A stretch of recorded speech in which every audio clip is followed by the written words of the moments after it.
Kristalino David Ozora sudah menunjukkan perkembangan yang baik dalam masa perawatan medis usai dianiaya anak mantan pejabat pajak Mario Dandisatrio. Paman David, Rustam Hattala menyebut keponakannya itu sudah lebih leluasa, menggerakkan matanya dan merespon mengikuti gerakan. Rustam mengatakan saat ini tim dokter Rumah Sakit Mayapada Kuningan Setiabudi, Jakarta Selatan juga telah melakukan fisioterapi terhadap David. Rustam mengatakan saat ini David juga sudah mulai bisa berdiri lebih lama dari sebelumnya untuk melatih otot-otot karena kurang pergerakan. Namun demikian, Rustam mengaku kesadaran David belum sepenuhnya pulih. Berdasarkan diagnosa sementara, kata Rustam, David mengalami cedera otak parah. Untuk informasi, aksi penganiayaan dilakukan oleh salah satu mantan pejabat Direktorat Jenderal Pajak Jakarta Selatan bernama Mario Dandisatrio terhadap anak petinggi GP Ansor, David. Peristiwa penganiayaan itu terjadi di kawasan Pesanggerahan, Jakarta Selatan, Senin 20 Februari lalu. Awalnya, teman wanita Mario berinisial AGH yang menjadi sosok pertama yang mengadu jika mendapat perlakuan kurang baik dari korban hingga memicu penganiayaan itu terjadi.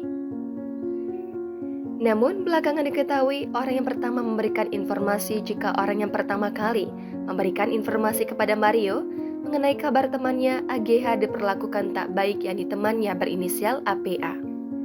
Adapun informasi itu dikabarkan oleh APA kepada Mario sekitar 17 Januari lalu, yang dimana menyatakan bahwa saksi AGH mendapatkan perlakuan tak baik dari korban. Atas hal itu, Mario emosi dan ingin bertemu David. AG saat itu menghubungi David yang tengah berada di rumah rekannya berinisial R di kawasan Pesanggerahan, Jakarta Selatan. Setelah bertemu, David diminta untuk melakukan push up sebanyak 50 kali. Namun, dia hanya sanggup 20 kali. Selanjutnya, David diminta untuk mengambil sikap tobat dan terjadi penganiayaan. Mario langsung ditangkap oleh pihak security komplek dan diserahkan ke polisi. Atas perbuatannya itu, Mario awalnya ditetapkan sebagai tersangka dengan dijerat pasal 76C, contoh pasal 80 Undang-Undang Nomor 35 Tahun 2014 tentang Perlindungan Anak dengan ancaman pidana maksimal 5 tahun penjara. Subsidiar pasal 351 ayat 2 tentang penganiayaan berat dengan ancaman pidana maksimal 5 tahun. Namun, belakangan polisi merubah ke pasal yang lebih berat.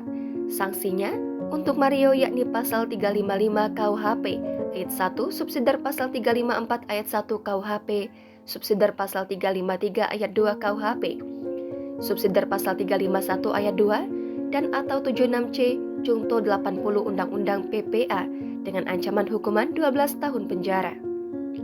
Setelah Mario, polisi akhirnya kembali menetapkan satu orang tersangka lain, yakni temannya Mario berinisial SRLPL.